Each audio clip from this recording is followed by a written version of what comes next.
Somos un grupo de 25 mamás unidas por la crianza y amor a nuestros hijos. Nuestra diversidad es lo que nos caracteriza, porque somos personas comunes y corrientes, con diferentes orígenes e historias. Muchas de nosotras somos mamás de 1, de 2, de 3 hijos, y la vida nos recuerda que sin ellos no hubiésemos aprendido tanto en tan poco tiempo. Somos mujeres casadas, solteras, dueñas de casa, mujeres profesionales que trabajan en oficinas, en fin, somos personas comprometidas con nuestros roles. Y claro, el principal de ellos, el más alucinante, el ser madres. Somos mujeres que tienen el honor de presentarse a sí mismas como mamás empoderadas.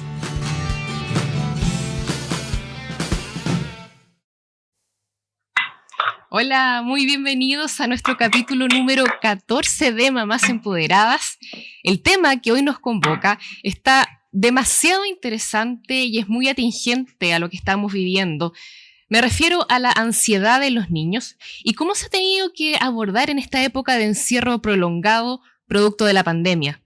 Todos tenemos alguna noción o algún recuerdo del remedio casero que la mamá, la abuelita, el tío o incluso la vecina tenía, por ejemplo, para bajarnos la fiebre. Las papas crudas en la frente, el pañito húmedo, pero es poco lo que nos han enseñado sobre salud mental. ¿Cómo darnos cuenta? ¿Qué hacer? ¿O en qué momento se hace necesario pedir ayuda? Y esto se torna aún más complejo al hablar de niños y más aún en época escolar. Un estudio del año 2011 indica que cerca del 25% de los chilenos menores de 6 años presentó algún tipo de dificultad en esta área: déficit atencional, hiperactividad, problemas del manejo de agresividad, mientras que el 16% presentó ansiedad o depresión. ¿Cómo reconocer la ansiedad en los niños? ¿Cómo sobrellevarla para apoyarlos y contenerlos? De esto y mucho más estaremos conversando esta noche junto a dos maravillosas y grandes profesionales de la psicología. Quisiera volver a presentar a nuestro programa a la querida integrante de nuestra tribu, Paz Domarqui. Ella es psicóloga clínica para niños, adolescentes y adultos y especialista en ansiedad. Pueden, por si acaso, seguir su cuenta en Instagram en @ps.pazdomarchi, se escribe por si acaso. Ahí va a estar pasando está pasando en las láminas donde pueden ver las redes sociales de Paz. Paz además es mamá de Josefina de 3 años y 5 meses. ¿Sí? No, estoy bien, vamos. Sí. Y bueno, también tengo el agrado de presentar y el privilegio de presentar a Jimena Otero, psicóloga transpersonal. Ella cuenta con 23 años de carrera profesional, formada en psicoanálisis lacaniano. Su carrera la ha basado en psicología humanista transpersonal, usando herramientas como son las regresiones, análisis transgeneracional, biodecodificación, programación neurolingüística, ancestrología, entre otras. Se relaciona con la psicología clínica y educacional, atendiendo a niños y adultos, y también hace terapias de pareja. Jimena es madre de Tantria, de 19 años. Pueden también seguir su cuenta en Instagram como @psicóloga con la P antes, _Jimena con J, _Otero. ¿Lo dije bien, Jimena? Sí, bien. Ya, sí, es importante. Gracias. Es importante porque dicen las Jimenas con X, no, Jimena con J. Oye, ahí está con G también. Ah, no sabía. Con G de gato, sí, son 3. Ya, bueno, a mí siempre me escriben con X. Es como que no fuera mi nombre. Es como... yo estoy con J, pero hay con G. Una amiga de una tía era con G de gato, Jimena. Ah, qué interesante, no sabía. Yo pensaba que era como el más antiguo, del español antiguo, el Jimena con J. El más vasco. El más vasco. Porque Jimena con J es más gallego. Entonces, mira. Bueno saber eso. Chicas, ¿cómo están ahora con el temblor? ¿Un poco tiritonas, nerviosas o no? ¿O ya pasó? Yo no lo sentí como les contaba, pues yo estoy más en el sur, así que no sé si acá se sintió fuerte, pero estoy bien, estoy muy contenta de estar aquí hoy día. Eso es lo importante. Muchas gracias Y bienvenidas a ambas. En este programa número 14 ya tenemos a algunas de las mamás conectadas. Ahí en el momento se han conectado 10 personas, así que todas muy interesadas, incluyo también a los padres, cuidadores, tíos, amigos que también están presentes acá en Twitch y en las diferentes redes sociales. Bueno, para introducirnos en el tema de hoy, quisiera que Jimena nos explicara en términos más bien simples qué es la ansiedad, de qué trata la ansiedad. Mira, la ansiedad, más que conceptualizarlo con términos académicos, lo principal es una forma de sentir exacerbada frente a un estímulo X. Y en general un estímulo exógeno en el cual pueden haber cambios que haya tenido la persona, cosas inesperadas, ¿verdad? Y que produce también en el tiempo una instauración, o sea, como que se va quedando en uno esta ansiedad. Ahora, como uno la percibe, puede ser que uno siente que está como más hiperreactiva, frente, digamos, a situaciones cotidianas normales.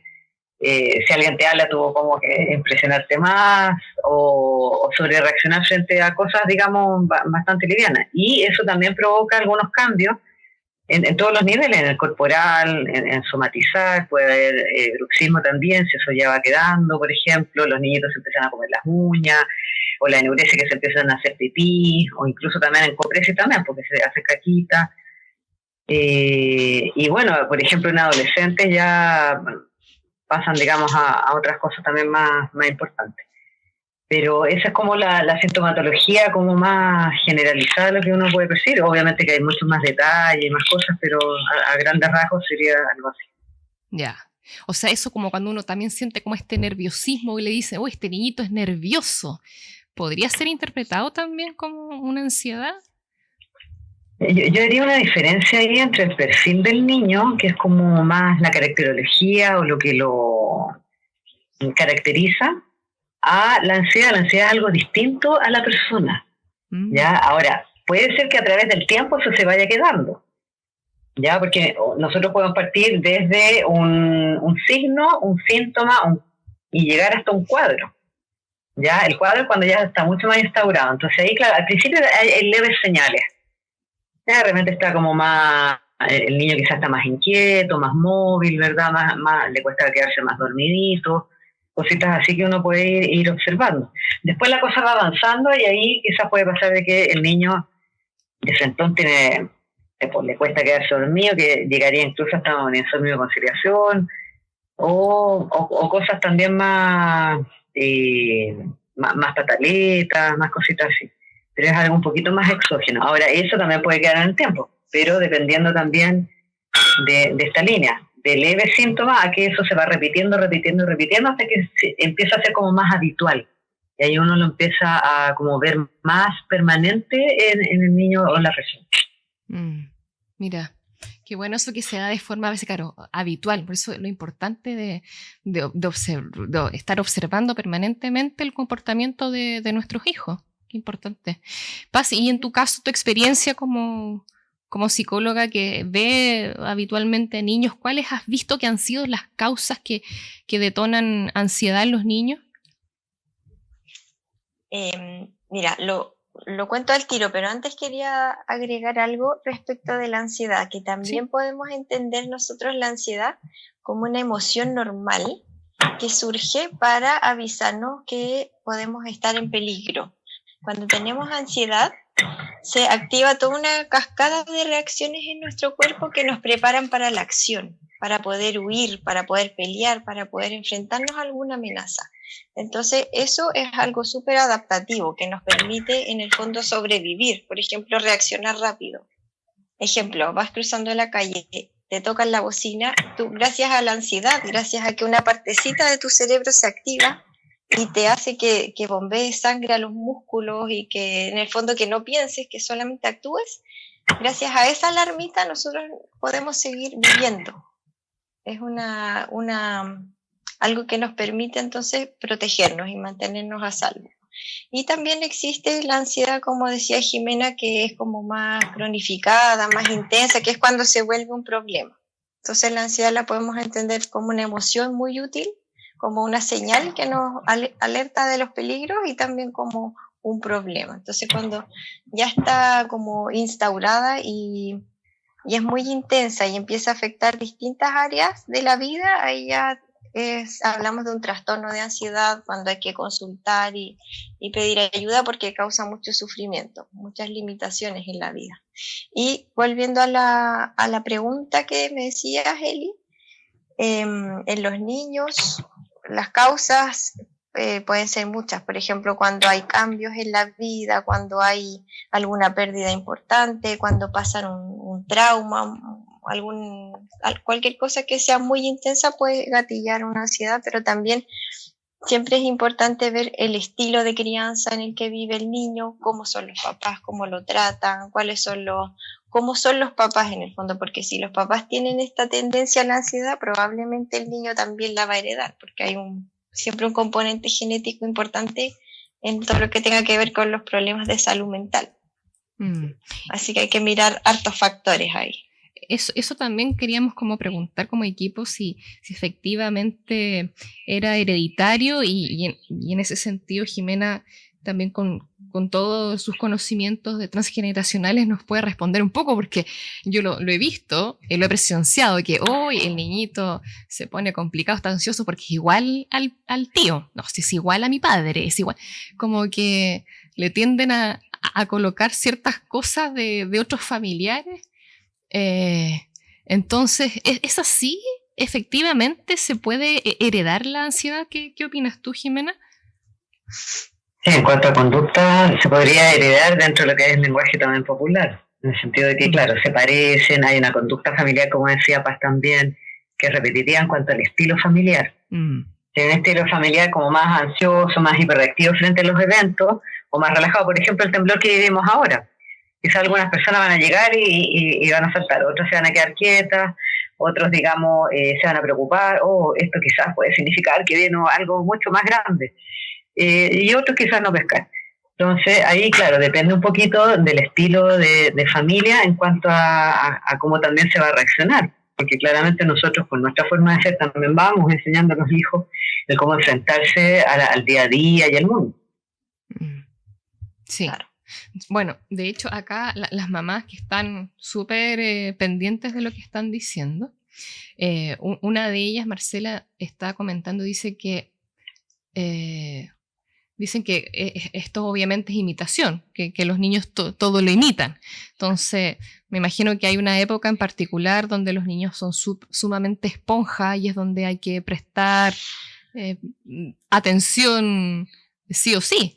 ¿Hay alguna edad en particular en donde uno tenga que estar como alerta en cuanto a los niños, a cuando se presentan las causas, los síntomas? ¿O se puede dar, de hecho, en cualquier etapa de la infancia? O sea, desde que son pequeñitos uno tiene que estar siempre pendiente de cómo está moldeando la personalidad de ese bebé, pues cierto, está todo lo que es el estilo de apego que tienes tú con el bebé, si es que acudes o no, todo eso va a influir en cómo va a ir él respondiendo frente a los estímulos. Y claro, los niños cerca de los 2 años empiezan a imitar mucho, pero también está toda la parte biológica, que de repente es súper fuerte, entonces de repente tienen como por todos lados por donde aprender esta ansiedad. Pero también hay que decir que si, por ejemplo, los papás o uno de los dos papás tiene algún problema de ansiedad, no es que el niño esté condenado a hacerlo, a ser ansioso también, o sea, también uno puede reparar, ¿no es cierto?, puede generar nuevas interacciones, tratar de hacerlo distinto, ya no es que papá ansioso, hijo ansioso sí o sí, también uno puede ir moldeando el cerebro de ese niño de otra forma, así que es importante estar atentos, como bien decía. Y con respecto a cuándo aparece generalmente la ansiedad, como el primer hito es esto que se da como entre los 7 y 8 meses, que es la ansiedad de separación, que es una ansiedad normal, que es cuando el bebé empieza como a darse cuenta de que en realidad la mamá y todas las personas que le rodean son entes separados a él, porque antes hay como una fusión muy grande y el bebé todavía no tiene la capacidad de diferenciarse él con su mamá en esta diada, son como uno. Y cuando pasa a los 7, 8 meses más o menos, empieza a darse cuenta que son distintos y ahí se empieza a angustiar cuando la mamá no está cerca, cuando no la ve. De repente el bebé está aquí, uno está a 1 metro y para el bebé esa distancia es enorme y esa angustia y llora y uno dice, ay, pero si no le estoy haciendo nada, pero si estoy aquí. Y llora como si lo estuvieran matando, pero en realidad es porque uno tiene la capacidad de que uno tiene de entender que uno igual está cerca, que uno va a acudir, pero esa ansiedad es normal, entonces ahí uno tiene que responder adecuadamente y así con los hitos, cada vez que los niños van cumpliendo con cierto hito del desarrollo, es normal que vuelva un poquito esa ansiedad de separación, como que aprende algo nuevo y necesita volver a su mamá, necesita como el puerto de seguridad. Entonces es importante que desde chiquitito uno acuda a esa necesidad, que es una necesidad normal. Que no quiere decir que si la presenta va a ser un niño ansioso. ¿Ya? Y ahí como nosotros como padres contenemos, o sea, ya nos damos cuenta de lo que ustedes dicen, de esta ansiedad, o que a lo mejor presentan, incluso yo he sabido de niños muy pequeños que presentan bruxismo, que tienen estos comportamientos repetitivos, que no eran comunes en un comienzo. ¿Cómo abordamos esa situación? ¿Cómo lo hacemos? ¿Cómo lidiamos con esa ansiedad que a veces también puede ser, como tú dices, claro, producto algo biológico, pero hay factores externos, la misma pandemia? Entonces, ¿cómo lidiamos con cosas que no podemos controlar del todo? ¿Tú qué opinas al respecto, Jimena? Mira, ahí depende harto de la filosofía también familiar, de cómo enfrentar las cosas, porque uno puede tener una característica, pero también en el cómo ver el mundo, eso también es importante. Entonces, tal como dice Paz, claro, la idea no es que se vaya a cronificar, digamos, algo, eso puede variar, se puede mejorar y uno también puede hacer ajustes. Y dentro de eso, claro, la mirada que uno tenga, independientemente si uno tiene también características, ayuda bastante. Así que eso también ayuda a transmitir al niño de que frente a, sobre todo el tema pandémico de ahora, que es lo más, que a todos, digamos, nos ha afectado por igual a nivel mundial, es algo bastante fuerte, sobre todo en los niños más chicos, siento yo también, que se han visto muy afectados, sobre todo los que están en etapa escolar, debido también a que ambos padres en general trabajan, quedan, digamos, ellos más solos, antes socializaban con los otros, ahora están más solitos. Yo siento, por lo menos, los pacientes que he tenido, claramente son el grupo etario que más se ha visto afectado, además. Ahora, ¿cómo ayudarlos a ellos? Principal es el tema de la comunicación. Ya el poder darles ese espacio de, uno, tal como decía, de contención, de que vuelva, digamos, a ese punto de refugio. Pero el otro también, además de ello, es darles espacio para que ellos puedan comunicar libremente lo que ellos van sintiendo. Una cosa, y ahí también podemos hacer la diferencia entre el oír y el escuchar, de qué manera también ellos nos necesitan. Y esa parte también es importante de ir dando también tips en ese sentido a los papás. Bueno, ya recoge, sientes que ya diagnosticas tú, de que, o sientes, percibes que tu hijo, digamos, está ansioso, y ahí podemos hablar después, o quizás desde ya, algunas técnicas o tips ahí como para poder acompañar, digamos, a este hijo y a la ansiedad. Ahora también hay que hacer una diferencia entre la propia ansiedad de uno, lo que se transmite y cómo uno también lo percibe. Y quizás por ahí también ver la ley espejo en eso también. Ay, qué interesante. A ver, eso de la ley espejo me gustó. Sí, la ley espejo muchas veces pasa debido a que los niños muchas veces actúan o repiten situaciones que nosotros quizás en la infancia podíamos haber tenido, o también hay una emoción que el niño tiene y que nosotros quizás nos puede molestar o nos puede angustiar o dar penita, pero que eso está referido a otro, digamos, a una memoria anterior, ¿ya? Y que en ese desagrado o incomodidad o que nos abre, digamos, una emoción probablemente negativa, ahí eso nos molesta. Y cómo también podemos abordar eso. Ahora, ahí uno se tiene que hacer el escáner emocional como para entender, esto es mío, no, independientemente que hijo quizás esté enojado con una pataleta, bueno, yo puedo separarme de ello, cómo abordarlo, no quizás gritonearlo, ni estar en la misma escalada emocional de él, sino que cambiar. En ese tipo de cosas es importante también verse como uno está, para poder ayudarle. Sí. Sí, yo digo, pucha, qué difícil, sobre todo en una época donde estamos todos encerrados, que no tenemos como un espacio físico como para el tiempo fuera, ¿no? Salir, un poco decir, hijo, dame 10 minutitos, déjame ir a respirar y vuelvo al tiro, que es lo que la pandemia no da, sobre todo aquellas personas que vivimos en espacios tan cerrados como departamentos. ¿Cómo lograr eso? A veces no es tan, no es tan fácil. Y en relación a la comunicación, que me llama mucho la atención también, de cómo comunicamos y cómo encontramos este punto de refugio, que decía La Paz, de contención. Los niños a veces no tienen las palabras ni los conceptos para poder expresar sus emociones. No saben si efectivamente, no pueden decir, mamá, estoy ansiosa, o no sé, tengo mucha rabia, ¿Cómo educar No lo van a expresar así. desde pequeños las emociones? ¿Cómo lo haces tú? Pasa ahí con tus pacientes pequeñitos. A lo que se apela ahí cuando los niños son pequeñitos es a la capacidad de cada padre y madre de usar la mentalización, que se llama, que es como darse cuenta de que el otro tiene una mente que es distinta a la tuya, y uno trata de hacer como esa lectura, porque igual uno los conoce, ¿cierto? Entonces tú eres capaz de identificar cuando está estresado, cuando tiene sueño, cuando tiene rabia, y eso se da en estas interacciones repetidas, en el estar mucho juntos, ahí tú vas conociendo a tu hijo. Entonces es mucho de, cuando son pequeñitos, de interpretar y de devolverle, de mostrarle, parece que estás enojado, esto te molestó. Obviamente no siempre le voy a chuntar, pero en ese proceso tú le vas reflejando, y ahí el niño va incorporando todo este como vocabulario emocional, que le es súper útil y que después lo va a usar. Si ellos aprenden rapidísimo, una vez que adquieren el lenguaje, lo aprenden a usar súper rápido, súper bien. Entonces es súper importante, eso les ayuda con su inteligencia emocional. Así que es como puro ensayo y error cuando no hablan mucho, cuando son pequeñitos. A practicar Uno entonces los el conoce, vocabulario emocional.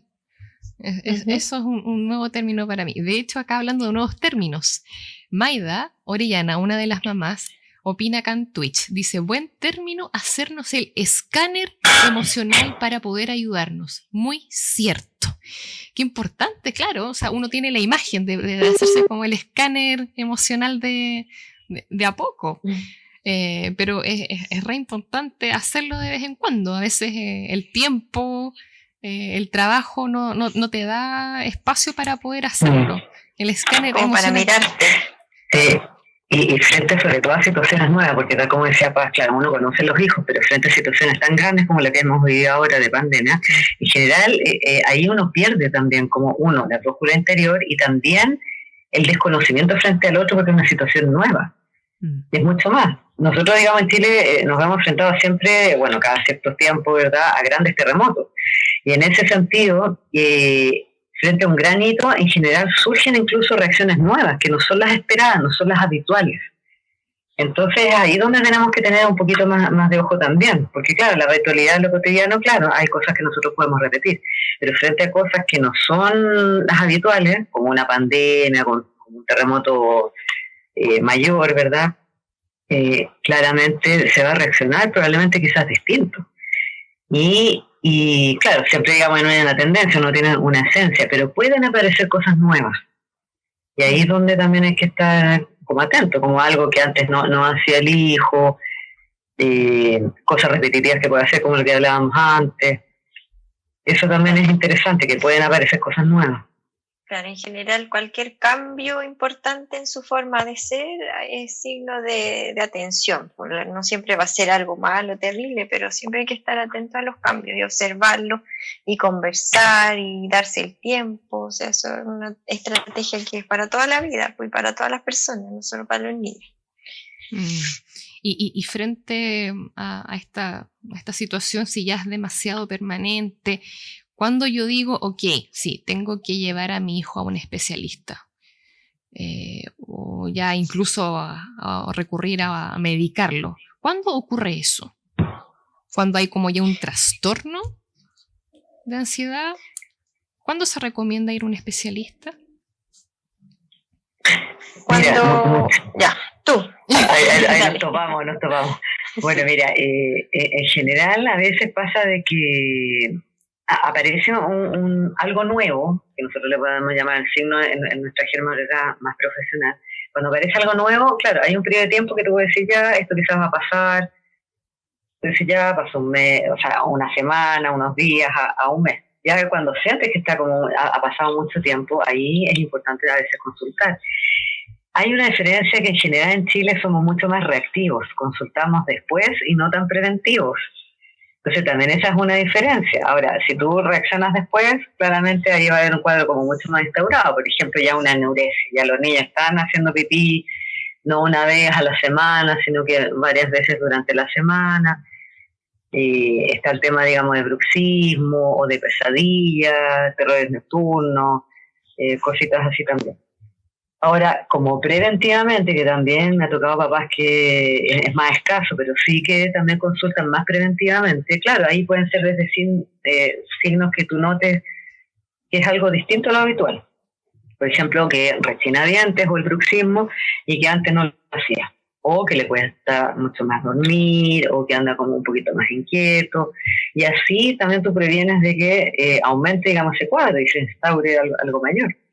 Porque el tema también de que quede la ansiedad, porque una cosa es la ansiedad y que esa ansiedad pase, digamos, angustia, y esa angustia puede ser que llegue, digamos, a un cuadro de angustia importante mayor, a cuadro de pánico, hasta también llegar a un TOC, un trastorno obsesivo compulsivo, y otras cosas más. Pues ahí hay una serie de gamas también que uno también puede ver. Entonces, claro, o sea, lo ideal siempre, ojalá poder consultarlo más tempranamente, para dar más herramientas, para poder hacer algún mejoramiento o ajuste.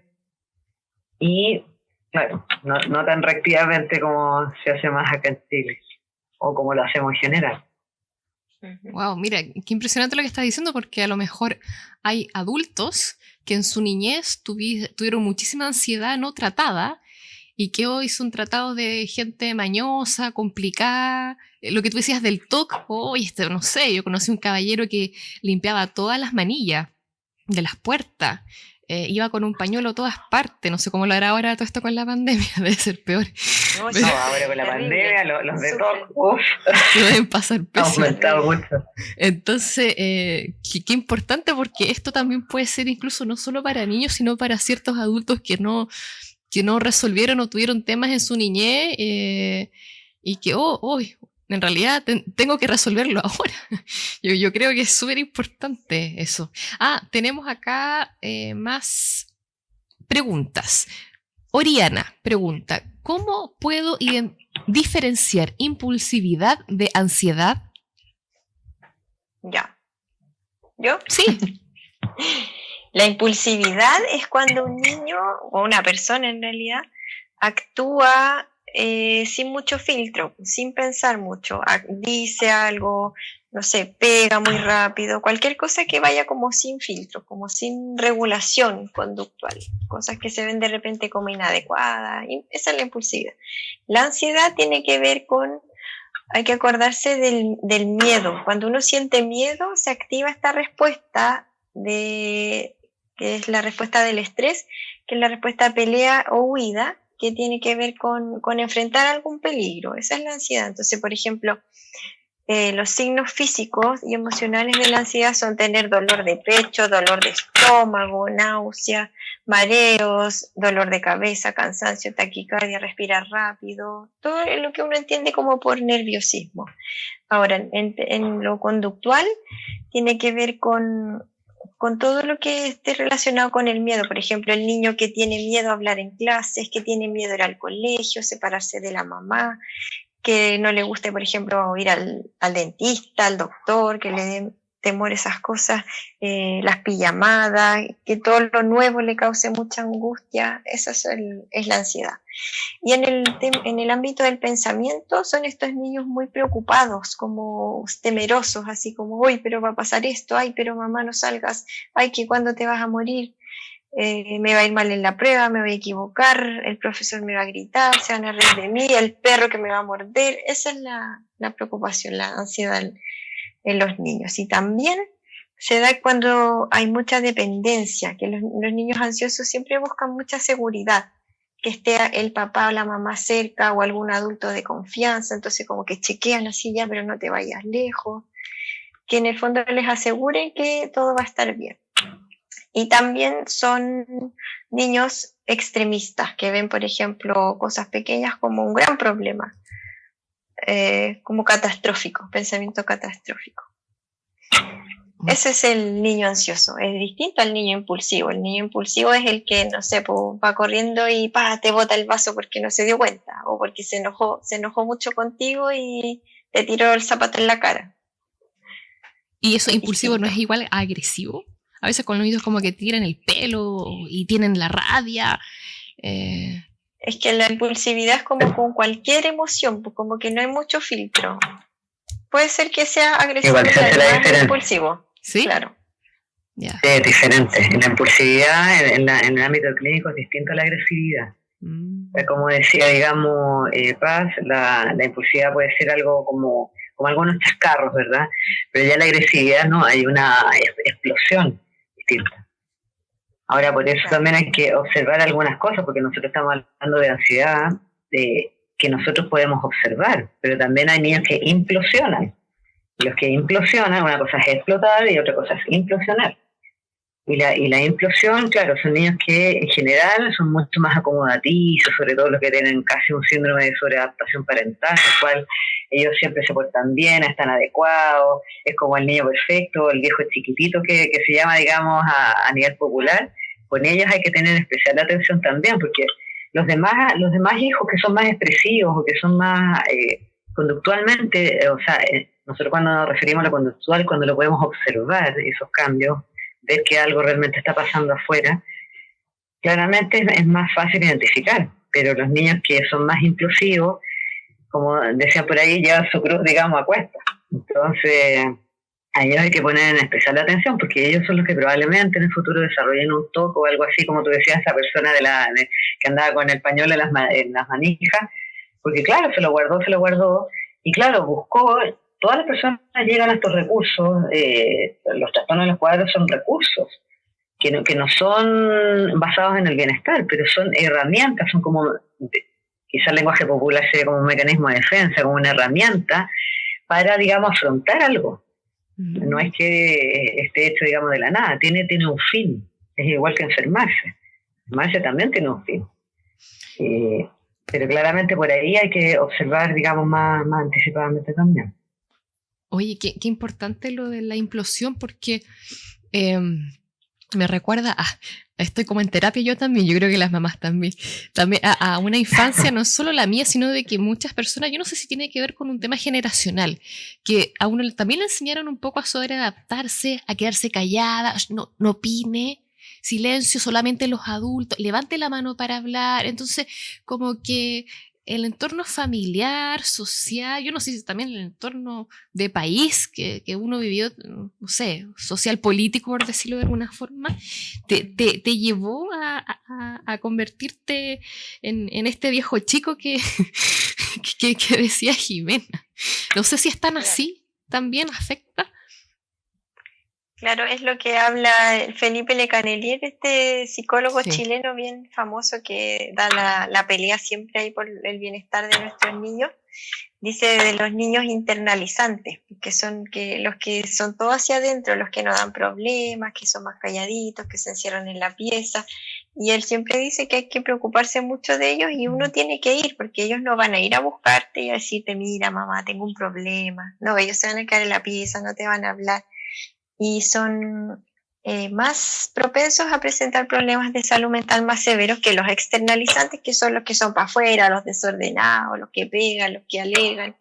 Eso es como más adaptativo y claro, yo creo que tiene que ver con el entorno sociopolítico en el que crecimos nosotros. O sea, en nuestra edad es como súper común ver eso, o sea, la mujer que no reclama mucho, que se queda callada. También de chiquititas nos dijeron calladita te ves más bonita. Entonces todo eso uno lo va internalizando y ya de grande uno como que despierta y dice, oye, en realidad no, pues yo desde chica que tenía derecho a hablar, pero no me dejaban, eso no se daba. Entonces es importante visibilizarlo para que uno vea ahora y decida, a lo mejor conscientemente, si quiere criar a sus hijos así o no. O los quieres criar más libres, que expresen, aunque no te guste lo que digan, o quieres que sean así. También es decisión de cada padre. Que es cierto, me siento más tranquila con todo lo que están diciendo. Todos estamos en Qué esta terrible, la niñita con las cultura, como dice pataletas. Paz. Claro, Sí. claro. Era muy mal visto el niñito llorón. Pero lo bueno es que está cambiando en esta generación actual, ¿ah? Que es lo más bonito. Que ya estamos mucho más pendientes de los niños, lo que nosotros tuvimos, para qué decir en generaciones anteriores, porque claro, o sea, los niños objetos, más muebles, versus los niños ahora que son mucho más kinéticos, más... como que los padres se adaptan más a los niños, y antes era al revés. Los niños nos teníamos que adaptar a los papás. Claro. Y ahora bueno, uno como ve todo... mucho más... Perdón. Dale. Ve mucho más los niños con pataletas, pues antes no se veían tanto, no se permitían. ¿Se acuerdan? Y Era las como, secuelas que el hacían, papá miró al... y las secuelas que hacían de los niños millennials también. Que ahí lo que hablábamos antes, que de ser mamás tan pendientes de los niños, que somos mamás helicópteros, ¿verdad? De que estamos siempre listas antes de que el niño diga algo. Claro, ¿y qué pasa, digamos, actualmente a nivel generacional? Niños millennials, donde, digamos, hay un estar mucho más pasivo frente, digamos, a los estímulos o al ser o a la proactividad. Me encantó esa palabra de mamá helicóptero. Lo encontré genial. Ay, qué Con la patente. mamá pulpo, así, pendiente de todo, haciéndose cargo de antes Sí. que pasen las cosas. Chicas, acá tenemos más preguntas. Marcela comenta, dice, que es cierto que en Chile somos más reactivos. ¿Cómo se podría prevenir no solo ansiedad, sino tener una buena higiene en términos de salud mental? No sé si se refiere como a nivel general, como prevenir, o claro, una higiene mental, salud mental. Bueno, me imagino que con lo que ustedes han comentado también un poco. Uh-huh. Yo no sé si hay planes lo a nivel principal... gubernamental, ministeriales al respecto. Es que claro, ahí tendríamos Otro tema. desde lo personal hasta lo estatal, claro, ahí hay muchas medidas que tomar, pero claramente si nosotros somos conscientes de nuestra cultura, como decía Paz antes, el escáner emocional es lo principal, que es lo que te lleva a estar incómodo o no, digamos, tan feliz. Eso es como un buen olfato que uno puede tener, ¿verdad?, frente a cómo uno está. Porque en general nosotros, no, a diferencia, no sé, por los países caribeños, que ellos son naturalmente más alegres, ¿verdad? Pueden ser súper pobres en algunos lugares, pero hay una alegría más expresada. En nuestra cultura y en nuestro país no es tanto. Entonces, claramente ahí tenemos que aprender a activar el bienestar. Eso es algo bien necesario. Y nunca es tarde. O sea, una familia quizás puede ser... como muy neurótica, muy hipervigilante, ¿verdad? Muy perfeccionista, pero también puedes cambiar. Uno siempre tiene la opción de cambio, nunca es tarde. Uno puede tener varias vidas en una vida. Entonces, claramente, en ese aspecto, siempre hay que darse la oportunidad. ¿Y por qué no cuando son mejoras, ajustes? Pero siempre el bienestar. Me quedo con esa palabra del bienestar. Como bienestar, ¿no? Bienestar todo junto. El bienestar es sumamente importante hoy en día. Más preguntas. Es que están todos muy contentas. Oriana dice que buena información, clarificando tantos conceptos importantes, sí, muy bueno. Lucian dice, mamá helicóptero, no conocía ese concepto. Me parece que lo vamos a empezar a ocupar varias. Maida Orellana dice, muy cierto, también lo que dice Paz. En el jardín infantil de su hijo, la directora comentaba que ponían especial atención en los niños más callados, introvertidos porque no expresaban claramente sus emociones. Claro, que bueno, antes como que le daban el premio, como en los 80. El bien portado. Claro, le daban el diploma porque no molesta. El adecuado. Sí, acá Oriana dice... El que no molesta. Claro, el que no molesta era como el mejor hijo, ¿verdad? Era el hijo ejemplo. Claro, además cargaba con eso, de que tenía que... Claro. Gran peso para los niños. Sí. Oriana dice, centrar nuestra crianza en el respeto y la enseñanza del aprendizaje socioemocional. como Eso. hay conceptos más claros. Están todas acá conectadísimas con la información On fire. que están entregando. Sí, siguen acá escribiendo. Bueno. Y bueno, queríamos también hablar un poco de mitos, ya que estábamos hablando de lo que dijo como la introducción, la tía, la abuelita, la vecina, en fin, que se da mucho de la década de los 80 también, y no, también principio de los 90 diría yo, que el mito uno era dar té con leche los hace más nerviositos, decían algunos. O el niño es ansioso porque es regalón. No sé si lo han escuchado ustedes, esos mitos. Ahora no, pero lo del té igual puede tener algo de razón, porque el té ¿Sí? tiene teína, que es pariente de la cafeína, que es un estimulante del sistema nervioso central. Entonces puede ser que te active más, pero no es que te haga ansioso, claramente, sino que puede ser que te despierte un poco lo que produce el café. Y los niños no deben tomar cafeína ni teína, entonces puede que algo de razón haya ahí, pero no es que tomar té con leche te convierta en una persona ansiosa, claramente, sino que te va a activar un poco. Ya, no hay algún componente, no sé, de la nutrición, de los alimentos que te dé como... Que te convierta en otra persona que no eras, no, no, para nada. Comer chocolate todo el día, no sé. O sea, hay alimentos que sí van a incidir también más, eso también tenemos que considerarlo dentro de nuestro organismo. O sea, sobre todo las cosas chatarra, la harina carbonatada, o como lo dice, digamos, el tema del té, del café, claramente eso puede incidir. La Coca-Cola igual. Afectar ahí un poco, claro, las bebidas carbonatadas. Claro, no es saludable. Lo del niño regalón puede tener que ver con estas familias que son como de crianza así más sobreprotectoras, por cierto, de que acuden rápidamente a cualquier problema del niño, que están ahí siempre pendientes, que no los dejan un poco resolver sus problemas, entonces esto va llevando a que el niño se siente incapaz, tenga una baja autoestima, y en el fondo no va probando sus habilidades, entonces obviamente el niño puede quedarse, si tenía una tendencia a ser más retraído, más temeroso, si la crianza es así, como de regalonearlo en exceso, puede ser que influya, que el niño se vuelva más ansioso, pero de que sea así el tipo de regalón de que, no sé, pues le hace mucho regalo y que por eso se vuelva ansioso, no tiene que ver con eso, tiene que ver con el estilo de afrontamiento a los estímulos, a la información, a los problemas, a los peligros que tenga la familia. Eso sí tiene que ver. El niño por ahí, claramente, con el tema de las etiquetas hay que tener cuidado también, porque en general se reacciona de manera confrontacional. La etiqueta es como un uso confrontacional frente a la reacción que alguien pueda tener. Entonces, claro, si tú ves un niño que algo le está pasando y tú le pones la etiqueta, porque es nerviosito, porque es ansioso, porque es regalón o porque es mañoso, ¿no? Pues tenemos que ver que los niños igual están expresando. A veces no tienen la capacidad de verbalizar, justamente.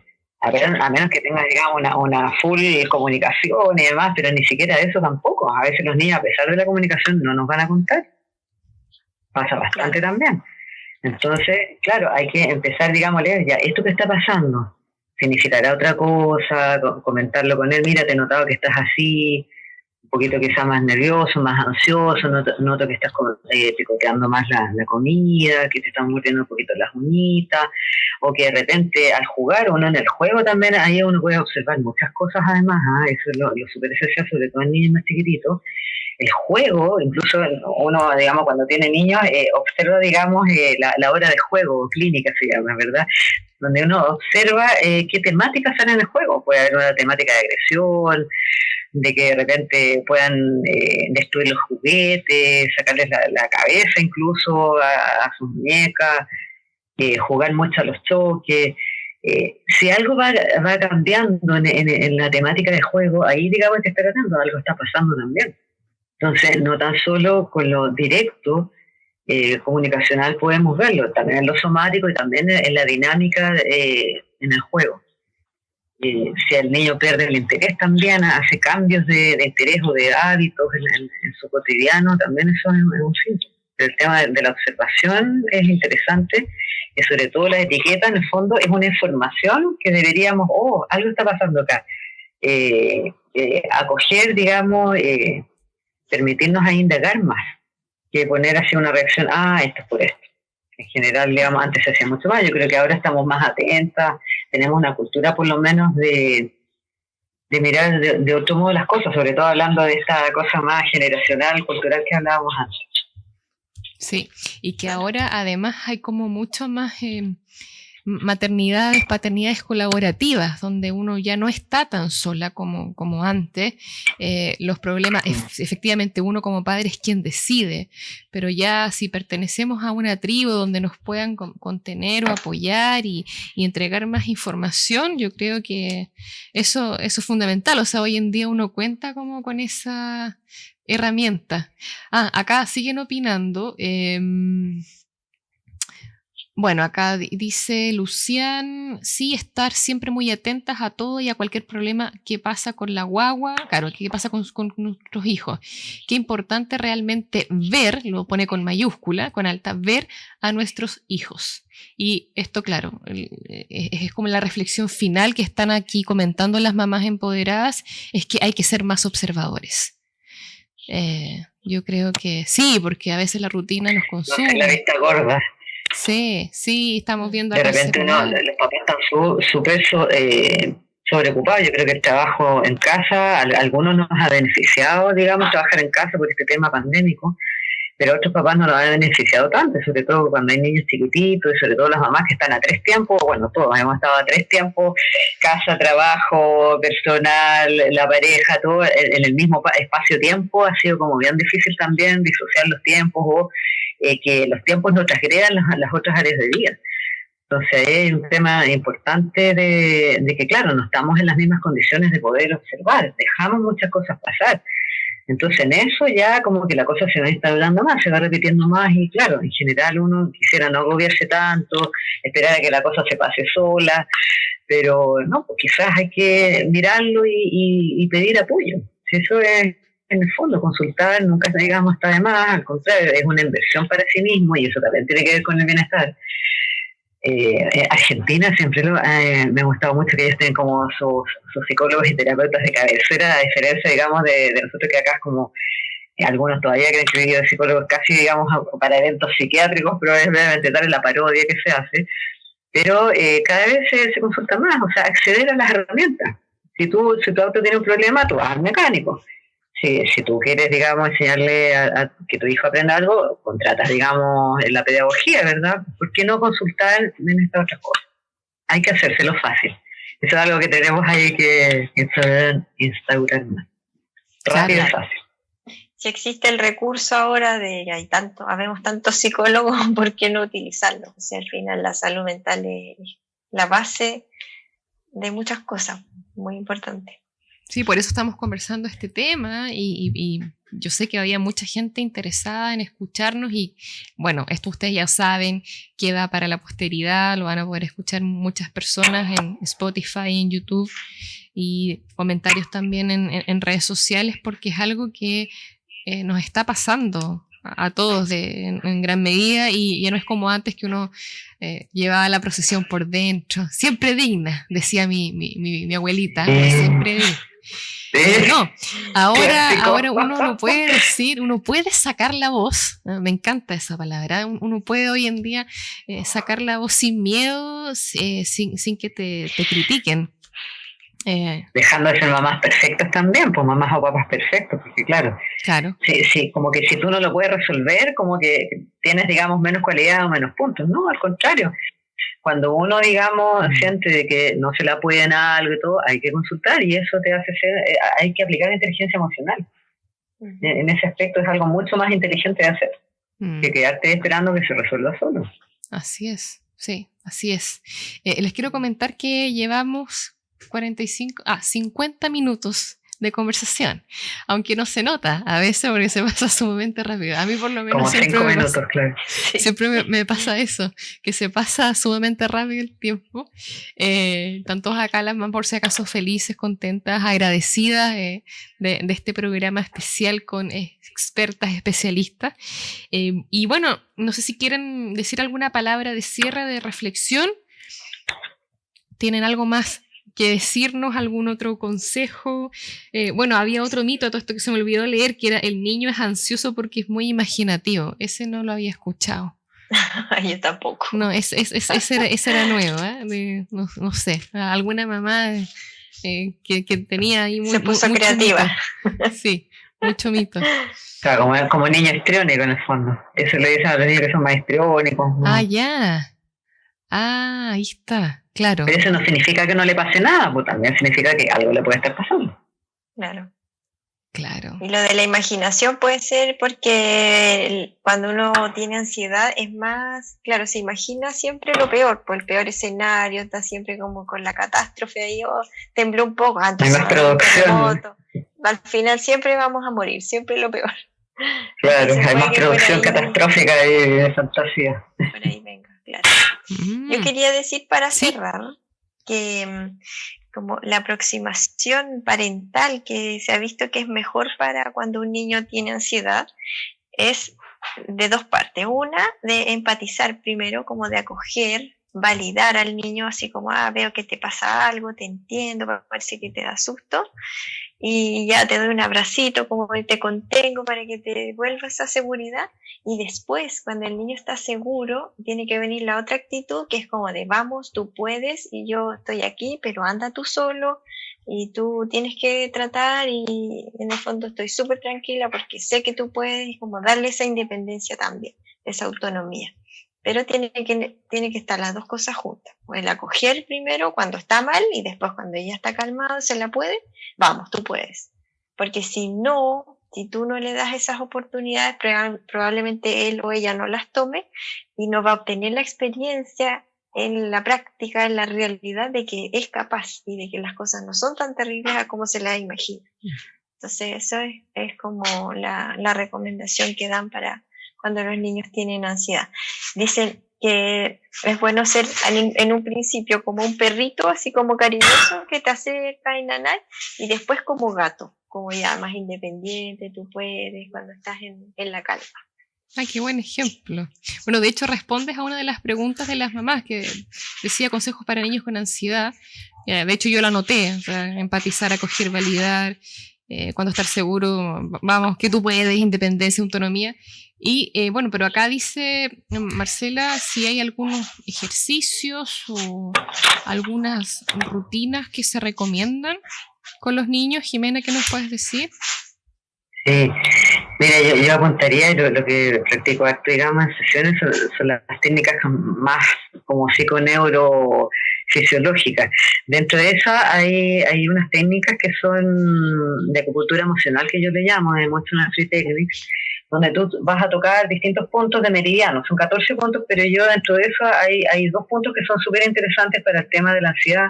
Uno es el punto coronilla, que es donde tenemos nuestra coronilla, y con 2 manos empezar, digamos, aquí a tocar.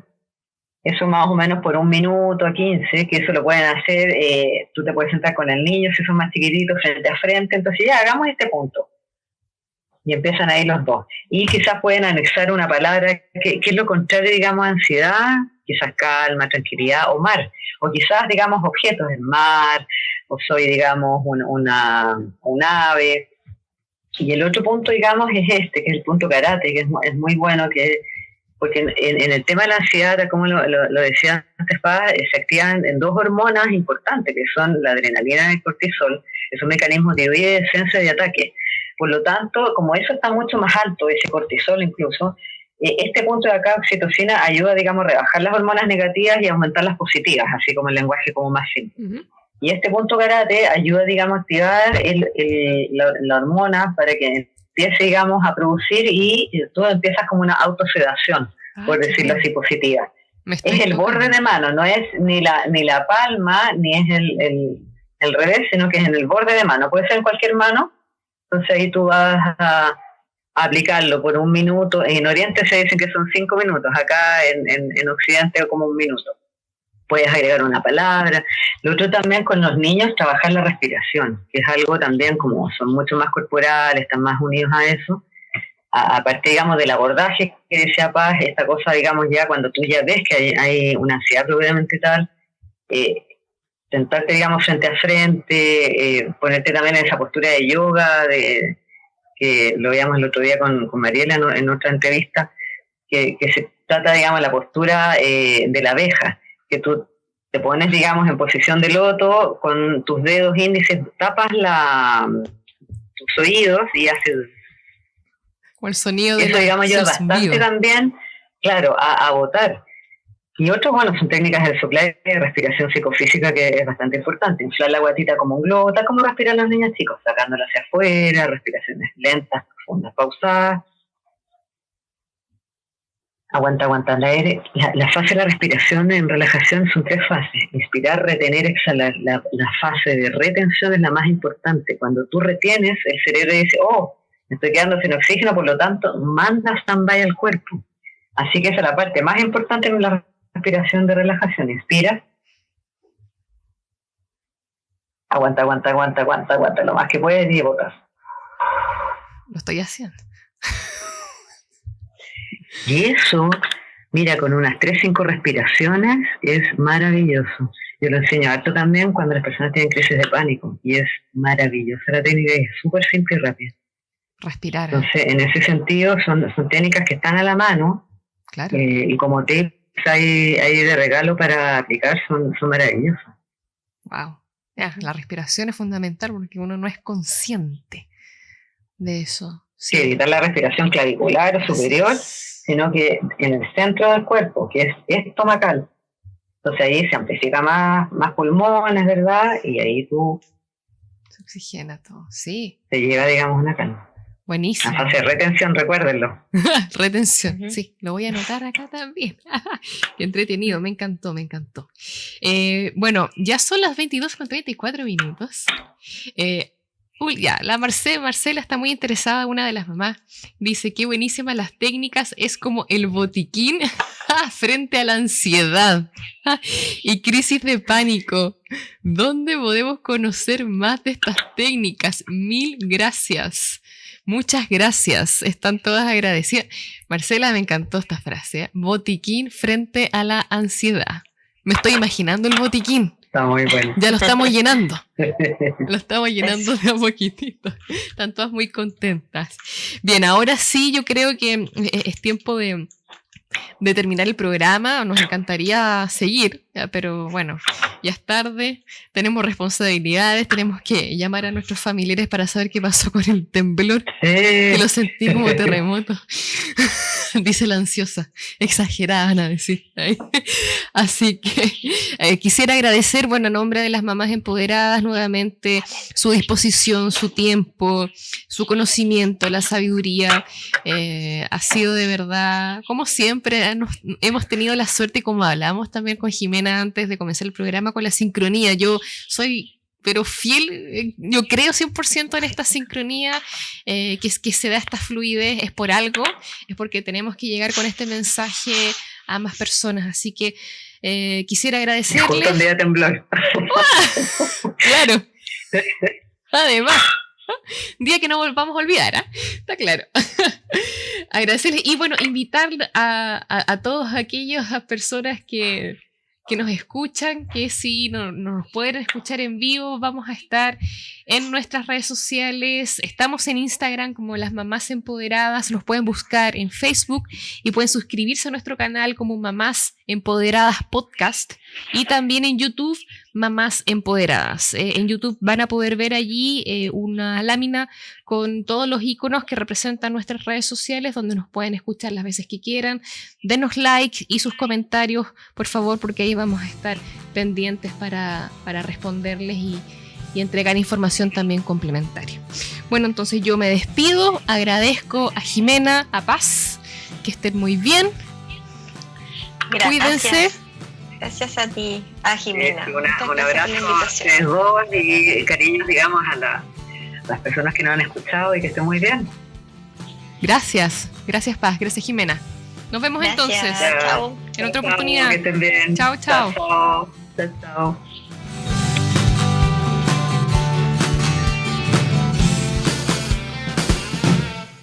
Las opiniones emitidas en este podcast son de exclusiva responsabilidad de quienes las emiten y no representan necesariamente el pensamiento de las mamás empoderadas.